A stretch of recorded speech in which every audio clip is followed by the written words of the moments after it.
کوفہ ہے جو خاص شہر تھا. پہلے یہاں جھاڑ جھنکار ایسی تھی جیسے ادھر دکھائی پڑتا ہے.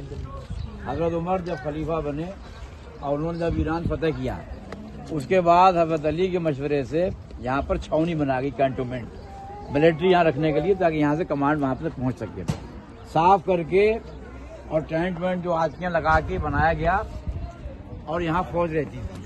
جب حضرت علی علیہ السلام سن 35 ہجری میں 18 ذوالحج کو خلیفہ بظاہر ہوئے، چوتھے خلیفہ جو مانا جاتا ہے، تب انہوں نے 2 سال تک مدینے میں حکومت کی. 2 سال بعد انہوں نے دیکھا کہ یہاں سے ہندوستان کی بارڈر تک حکومت تھی، سندھ تک، ایران پورا تھا، افغانستان کچھ حصہ تھا، ادھر مصر تک تھا. تو انہوں نے یہ ارادہ کیا کہ بجائے مدینے کے کوفے کو دارالسلطنت کیپٹل راجدھانی بنایا جائے. لہذا 2 سال حکومت کرنے کے بعد مدینے میں کچھ مہینے بصرے میں قیام کیا، وہاں حکومت وہاں سے چلائی. اس کے بعد میں یہاں پر دارالسلطنت شفٹ کر دیا گیا، کیونکہ شروع میں جنگ جمل آئی، اس کی وجہ سے پریشانی ہوئی. اور جب یہاں پر آ گئے تو حضرت علی علیہ السلام کے، ابھی آپ نے مسجد کوفہ دیکھا، سن 40 ہجری میں 19 رمضان کو ضربت لگی اور 21 رمضان کو حضرت علی علیہ السلام کی شہادت ہوئی. یعنی اس پیریڈ میں جب انہوں نے یہاں خلافت کی تو جناب زینب اور جناب ام کلثوم اور ان کے ساتھ میں جناب ام البنین اس مکان کے اندر رہتی تھی، جو اندر بنا ہوا آپ دیکھیں گے. یہاں سے مسجد کی دوری زیادہ نہیں ہے. جب 19 کی شب میں حضرت علیہ السلام یہاں سے گئے ہیں اور وہاں جب شہادت ہوئی اور نعرہ بلند ہوا کہ امیر المومنین قتل کر دیے گئے، تو اس کی آواز یہاں تک آئی، آواز یہاں تک آتی تھی.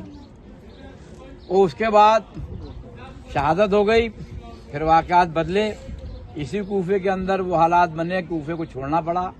6 مہینے تک امام حسن علیہ السلام کی خلافت رہی اور اس کے بعد میں پھر معاویہ کے ذمہ چلی گئی اور یہاں سے یہ لوگ مدینہ چلے گئے سن 40 ہجری. اور 40 ہجری کے بعد 20 سال بعد سن 60 ہجری میں وہ واقعہ پیش آیا کہ جب امام حسن علیہ السلام مدینہ سے کوفے کے لیے روانہ ہوئے مکے ہو کے. مکہ پہنچے تھے حج کریں گے، لیکن حج کو عمرے میں تبدیل کیا.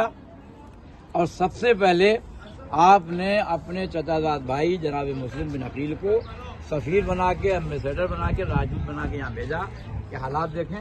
جب جناب مسلم یہاں آئے تو ان کے ساتھ بھی 18,000 لوگوں نے بیعت کی اسی مسجد کے اندر، مسجد کوفہ میں. جب ابن زیاد کو پتہ لگا تو بصرے میں تھا، وہ وہاں سے یہاں آیا اور آنے کے بعد میں لوگوں کو دھمکایا، ڈرایا اور لوگ حضرت مسلم سے الگ ہو گئے، چھپ جانے لگے، بچنے لگے. یہاں تک وہ عالم ہوا کہ حضرت مسلم کو پناہ دینے والا کوئی نہیں تھا. جناب ہانی بن عروہ جو رسول اللہ کے بھی صحابی رہے، حضرت علی کے بھی صحابی رہے، انہوں نے اپنے گھر میں پناہ دی. اور یہ ٹائم بھی آیا کہ وہاں جا کے موقع تھا کہ جناب مسلم اس کو قتل کر سکتے تھے، لیکن انہوں نے چھپ کے وار کرنا جو ہے اپنے خاندانی روش کے خلاف سمجھا. اور اس کے بعد میں ہانی بن عروہ کو بلایا گیا. بلانے کے بعد ابن زیاد نے انہیں قتل کیا، جن کا مزار پہ آپ گئے آ کے دیکھا. پہلے شہید ہیں کربلا کی کڑی میں جن کو شہید کیا گیا. ہانی بن عروہ بڑا قبیلہ تھا، بڑے سردار تھے. اس کے بعد جناب مسلم شہید کر دیے گئے. جناب مسلم کو بلندی سے اوپر سے نیچے پھینکا گیا اور ان کی قبر بھی یہیں پر ہے. ان کا بدلہ جناب مختار نے لیا کربلا کا، ان کی قبر وہیں پر ہے. لہذا سن 61 ہجری میں 10 محرم کو جب کربلا کے اندر امام علیہ السلام کو شہید کر دیا گیا، 11 محرم کو وہ قافلہ اسیر کر کے کوفے کے اندر لایا گیا. کوفے کے اندر جس کوفے میں جناب زینب شہزادیوں کی طرح رہی تھی، جس شہر میں شہزادیوں کی طرح رہی تھی، سر ننگے اسی شہر میں ہوائی زینب. یہ وہ مقام ہے کہ جہاں پر جناب زینب کو اسیر کر کے جناب سید سجاد کو ہاتھوں میں ہتھکڑی، پیروں میں بیڑیاں تھیں، زنجیر میں بندھے ہوئے تھے، اس مقام کے اوپر لائے گئے جو یہ جگہ تھی. ابن زیاد یہاں دربار میں بیٹھا ہوا تھا، امام صلی اللہ علیہ وسلم کا سر اس کے سامنے تھا اور وہ چھڑی سے بے ادبی کرتا تھا. جناب زینب دیکھ رہی تھی، جناب ام کلثوم دیکھ رہی تھی. آپ اندازہ لگائیے کہ اس مسجد میں جہاں حضرت علی شہید ہوئے، جہاں خطبے دیتے تھے، جہاں فیصلے کرتے تھے، جہاں آپ نے دیکھا کہ سانپ بھی بڑا اجدہا بھی فیصلے کے لیے آتا تھا. اور یہ گھر، اس گھر کے اور مسجد کے بیچ میں یہاں پر دربار سجا تھا اور دربار میں لعین جو تھا وہ کرسی پہ بیٹھا تھا امام کے سر. ناظرین، اس وقت میں داخل ہو رہا ہوں مولا کائنات کے گھر پر کہ جو واقع ہے مسجد کوفہ کے ایک دم پشت پر شہر کوفہ میں جیسے ہم داخل ہوتے ہیں، آپ سامنے یہ ہال دیکھیے، اس کے بارے میں کہا جاتا ہے کہ مولا کائنات یہاں پر بیٹھ کر عبادات کیا کرتے تھے اور علمی امور کو انجام دیا کرتے تھے۔ اس کے بعد جب آپ آئیں گے، چھوٹا سا غرفہ جو ایک نظر آ رہا ہے، اس کے بارے میں ملتا ہے کہ امام حسن اور امام حسین اس میں آرام فرمایا کرتے تھے۔ اور جب ہم اس طرف چلیں گے تو ہم سامنے دیکھیں گے کہ وہ مقام ہے کہ جس مقام پر مولا کائنات کو غسل دیا گیا، یہی وہ مقام ہے کہ جس مقام پر مولا کائنات کو غسل دیا گیا۔ آپ سامنے دیکھ سکتے ہیں وہاں پہ زری کو بنا دیا گیا ہے، اور جب آپ اس کے بیک سائیڈ میں جائیں گے تو آپ دیکھیں گے ایک کنواں ہے۔